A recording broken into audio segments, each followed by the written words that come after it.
La nouvelle ministre du Travail affronte un double défi redoutable, celui de transformer le filet de reprise qui se dessine en France en baisse du chômage.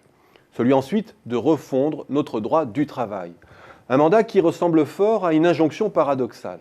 La déréglementation est plutôt l'ennemi de l'emploi à court terme. Et même en étant confiant sur les effets d'un allègement du droit sur la décision d'embauche, difficile d'envisager des résultats tangibles à horizon de 16 mois. Entre le temps du dialogue social, le temps de la transcription dans la loi, le timing paraît bien serré. Le plus probable, c'est que la ministre ne cherchera pas à combiner les deux objectifs, mais que ces deux missions cohabiteront et seront incarnées par deux visages différents.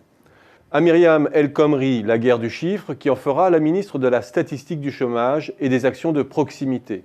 À Emmanuel Macron, les réformes de structure, qui permettront de répondre aux attentes patronales d'une simplification et de modernisation du Code du travail. Il n'y aura donc pas une, mais deux politiques de l'emploi. D'un côté, celle du résultat rapide, dont les recettes sont connues et sont considérées pour beaucoup comme un habillage qui ne traite pas les problèmes de fond. D'abord, une couche de soutien à la demande pour maintenir la croissance au-dessus de 1,5%. C'est déjà le rythme sur lequel elle se situe au premier semestre en dépit de la déconvenue du second trimestre. La baisse des impôts sur les ménages est précisément là pour maintenir ce rythme et permettre à la consommation d'absorber le trou d'air attendu sur l'international. Ensuite, une couche d'emplois aidés. C'est déjà ce que le précédent ministre a commencé à faire en augmentant de 100 000 le nombre des emplois d'avenir et les contrats d'accompagnement à horizon 2016. Le but ? Maintenir un rythme de création identique entre 2014, 2015 et 2016 et éviter que les à-coups de la politique de l'emploi ne ternissent le bilan statistique. Mais cela ne suffira pas. Et là se situe la véritable urgence comptable de la ministre. Ses prédécesseurs ont eu beau écoper à coups de contrats d'avenir et d'accompagnement vers l'emploi pour freiner la montée du chômage, les déperditions d'emplois sur d'autres compartiments aidés, sur l'alternance et l'apprentissage notamment, mais aussi sur les services à la personne, ont contrarié l'effort gouvernemental. Le défi de la ministre pourrait être alors de ranimer ces deux compartiments.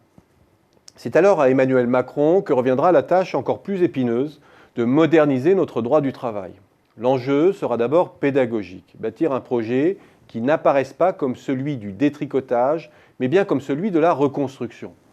Cela veut dire de ne pas entrer dans la confrontation stérile qui oppose les gardiens d'un droit du travail sanctuarisé par la loi et ceux qui voudraient donner la primeur aux accords collectifs. Le fait est que la numérisation de notre économie accommode de plus en plus mal les règles existantes, que des pans entiers de l'emploi basculent de fait via la sous-traitance ou l'auto-entrepreneuriat sous le régime du droit commercial. L'insécurité grandit, quelles que soient les digues du droit du travail. Il ne faut pas seulement déconstruire, mais bien construire des objets juridiques nouveaux. Combiner l'arme des emplois aidés et de la modernisation du droit, cela peut sembler contradictoire. C'est pourtant bien comme cela que Tony Blair avait conduit ses réformes, en créant dans le même temps 500 000 emplois publics. Cela s'appelle aussi acheter ses réformes.